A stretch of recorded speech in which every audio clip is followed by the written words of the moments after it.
¿Qué tal, mis hermanos? Gracias al Señor por este día lunes que Él nos regala y nuevamente junto a su palabra. Allí en el Evangelio de Lucas, capítulo 10, versículo 16, dice así su palabra.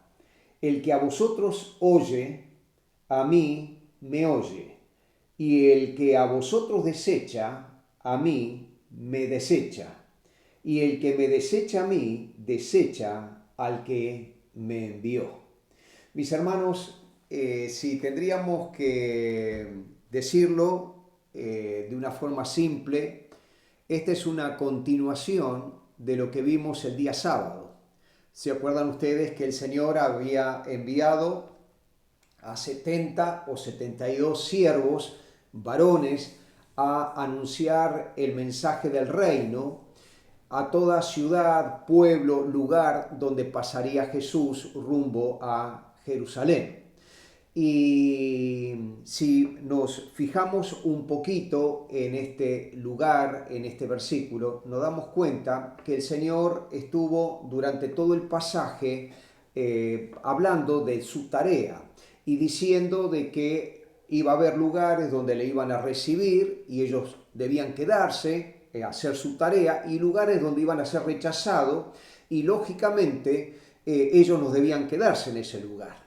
Esto iba a ser una preparación para cuando Jesús llegase. Jesús llegaba con menos tiempo, no tenía tanto espacio para hacer la tarea que ellos ya habían adelantado, sino Jesús predicaría, Jesús trabajaría en los lugares donde las puertas habían sido abiertas y los otros lugares iba a seguir de largo.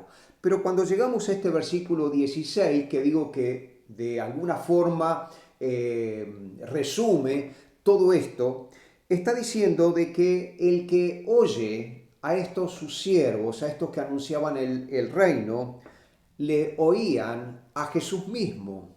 Y el que desoía, no querían escuchar, no escuchaban tampoco a Jesús. Y el que no escuchaba a Jesús, al no escuchar a estos siervos, dice que desechaban directamente a quien envió, a Dios el Padre. Entonces, mis hermanos, yo quisiera que en esta mañana nos demos cuenta el tremendo, como decíamos el día sábado, privilegio que el Señor nos ha dado, pero también la tremenda responsabilidad de lo que anunciamos. Está diciendo aquí el Señor que el que nos escucha a nosotros, le está escuchando a Él, y el que nos rechaza a nosotros, le está rechazando a Él. Mis hermanos, muchas veces en la carne nos sentimos ofendidos, dolidos humanamente, no espiritualmente, sino humanamente, del que quizás se burla de nosotros, aquel que nos cierra la puerta, aquel que no nos quiere escuchar. Y el Señor dice, no es a ustedes a quien están rechazando, me están rechazando a mí.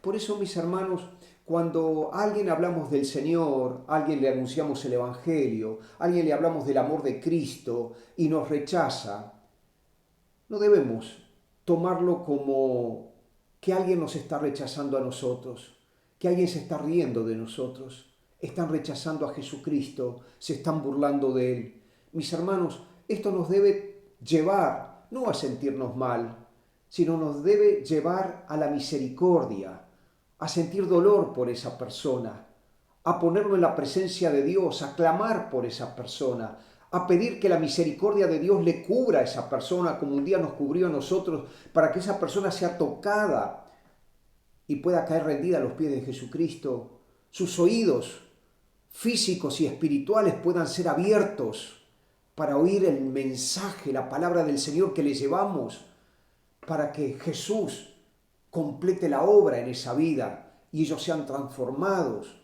y puedan ser aceptos frente al Padre. Mis hermanos, qué hermoso es que somos delegados del Señor, somos enviados por Él. Quien nos oye a nosotros está oyendo a Jesucristo, pero el que no nos escucha a nosotros está cerrando los oídos a Jesucristo, está permaneciendo en el error, en el pecado, en la muerte.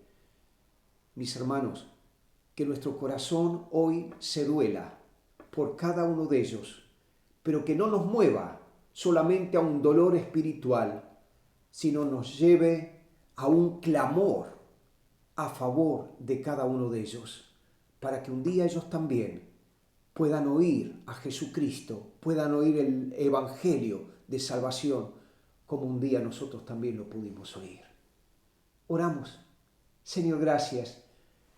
Qué bueno eres, Señor. Una vez tuviste tanta compasión de nosotros. Señor, hoy quieres tener compasión también de aquellos que han cerrado los oídos hasta ahora a nuestra prédica, a nuestro anuncio. Señor, tócales, tócales. Solamente tú puedes abrir sus oídos espirituales para oír tu voz, oír tu amor. Gracias por lo que tú harás. Gracias porque tu amor es inmenso. Gracias. Mis hermanos, el Señor nos bendiga muy grandemente.